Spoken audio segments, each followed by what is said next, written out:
ban nhà đặc trưng banផ្ដល់ជូននៅព័ត៌មានមួយវិញទៀតលោកសីបានទទួលជាបន្ថែមឲ្យតាមរយៈគោលនយោបាយរបស់ប្រទេសជាសមាជិកអាស៊ានទាំង10ដែលបានកំណត់យកឆ្នាំគោលគឺឆ្នាំ2015នេះជាឆ្នាំនៃការធ្វើឲ្យមាននៅសមាហរណកម្មសេដ្ឋកិច្ចអាស៊ានហើយបញ្ហានេះហើយដែលត្រូវបានគេមើលឃើញថាជារឿងសំខាន់ដែលត្រូវតែសម្រេចឲ្យបានសម្រាប់ប្រទេសជាសមាជិកអាស៊ានដែលឡែកសម្រាប់អ្នកវិនិយោគទុនឬក៏វិស័យឯកជននៅក្នុងព្រះរាជាណាចក្រកម្ពុជាបាននៅកំពុងចាប់ផ្ដើមគិតគូរដល់ការការពារទៅលើផលទុនវិនិយោគនៅពេលដែលសមាហរណកម្មអាស៊ានឆ្នាំ2015នេះខិតជិតចូលមកដល់ផងដែរមេដឹកនាំនៅក្នុងបណ្ដាប្រទេសសមាជិកអាស៊ានទាំងអស់នឹងបានកំណត់យកឆ្នាំ2015ជាឆ្នាំគោលនៃសមាហរណកម្មអាស៊ានដែលមានន័យថានៅឆ្នាំ2015ខាងមុខនេះនឹងមានលំហូរចេញចូលដោយសេរីនៅទំនិញសេវាកម្មនិងការវិនិយោគនៅក្នុងតំបន់អាស៊ីអាគ្នេយ៍បញ្ហាដែលប្រឈមនោះត្រូវបានអ្នកវិភាគសេដ្ឋកិច្ចជាច្រើនមើលឃើញថាប្រទេសអ្នកក្រឬប្រទេសដែលខ្វះបទពិសោធន៍ក្នុងការវិនិយោគហ្នឹងគឺជាចំណុចខ្សោយមួយសម្រាប់ប្រទេសអ្នកមាន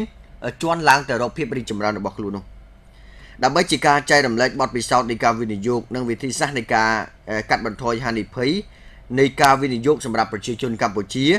សមាគមអភិវឌ្ឍអាស៊ីអាគ្នេយ៍ក៏បានចុះអនុសារណៈយោគយល់ជាមួយនឹងស្ថាប័នវិនិយោគអន្តរជាតិគឺ Empire Big Capital និងក្រុមហ៊ុនផ្ដល់នៅការប្រឹក្សាផ្នែកវិនិយោគដែលហៅកាត់ថា ICA នៅការិយាល័យសមាគមអភិវឌ្ឍអាស៊ីអាគ្នេយ៍ដែលមានទីតាំងនៅរាជធានីភ្នំពេញនោះបើតាមការដឹងពីលោកហួតសុវណ្ណដែលជាប្រធានសមាគមអភិវឌ្ឍអាស៊ីអាគ្នេយ៍បានបញ្ជាក់ថាគោលបំណងនៃការចុះអនុសារណៈនៃការយោគយល់នេះគឺដើម្បីថែរក្សាផលប្រយោជន៍ដល់អ្នកវិនិយោគនៅក្នុងប្រទេសកម្ពុជានៅក្នុងតំបន់អាស៊ីអាគ្នេយ៍និងការចាប់ផ្ដើមនៅដំណើរការនៃការវិនិយោគដែលកើតចេញពីផលចំណេញនៃការវិនិយោគនេះតាមរយៈវិស័យឯកជនដែលរួមមានគម្រោងវិនិយោគឬគម្រោងអភិវឌ្ឍលើវិស័យអប់រំនិងវិស័យសុខាភិបាលនោះបើហើយអ្នកសារព័ត៌មានក៏បានជួបសម្ភាសជាមួយនឹងលោកហួតសុវណ្ណដែរថាតើអ្វីទៅជាសមាគម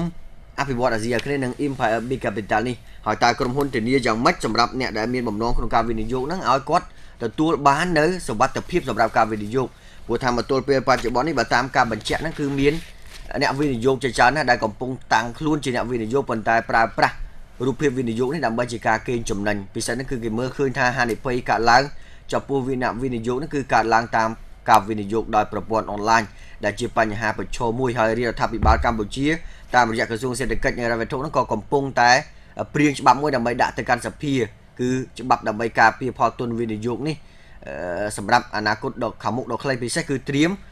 ដើម្បីបង្ការបញ្ហាផ្សេងៗដែលអាចកើតមានឡើងនៅពេលដែលសមាហរណកម្មអាស៊ានបានកើតឡើងនោះបាទសម្រាប់ព័ត៌មានបន្ថែមសូមអនុញ្ញាតលោកសីស្ដាប់ប្រសាសន៍របស់លោកហ៊ុនសវណ្ណដែលជាប្រធានមូលនិធិអភិវឌ្ឍអាស៊ីអាគ្នេយ៍ដូចតទៅបាទសូមគោរពអញ្ជើញសារណៈយោគយល់រវាងស្ថាប័នទាំង3នេះមានគោលបំណងធំពីរ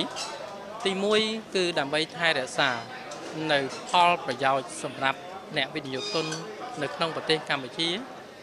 និងនៅតាមបណ្ដាប្រទេសផ្សេងៗនៅតំបន់អាស៊ីអាគ្នេយ៍មានន័យថាក្រោយពីការចុះ MOU រវាង AIF ជាមួយនឹង EBC នោះគឺរាល់ផលវិនិយោគទុនទាំងអស់ត្រូវបានការពារត្រូវបានទទួលខុសត្រូវដោយស្ថាប័នទាំងក្នុងប្រទេសនិងស្ថាប័នដែលទទួលនៅផលនៃការ manage fund នេះនៅខាងក្រៅប្រទេសនឹងឯងផលទី2នោះគឺពាក់ព័ន្ធជាមួយនឹង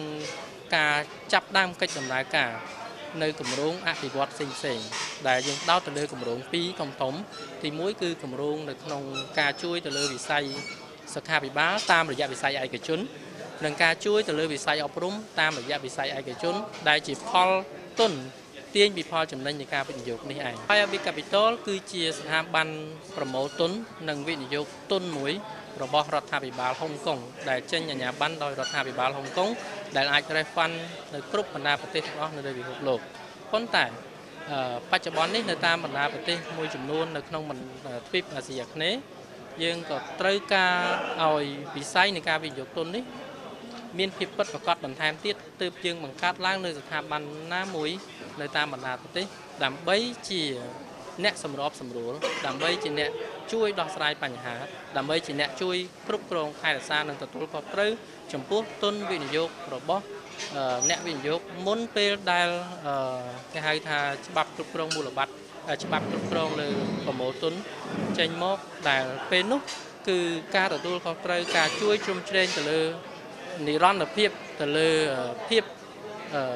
សុវត្ថិភាពរបស់អ្នកវិនិយោគទុននោះគឺត្រូវបានគ្រប់គ្រងទៅដោយច្បាប់ផ្សេងៗរបស់រដ្ឋាភិបាលកម្ពុជាក៏ដូចជា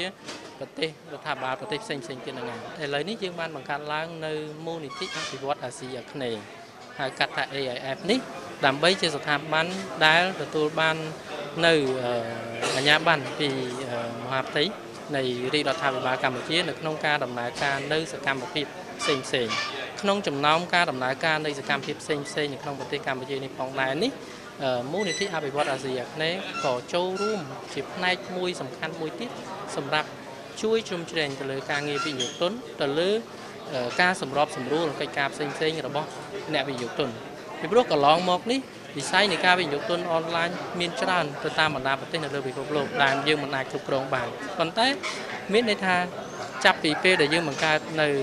AIF ឡើងមកមានន័យថាស្ថាប័នវិនិយោគដែលជាដៃគូរបស់ AIF គឺជា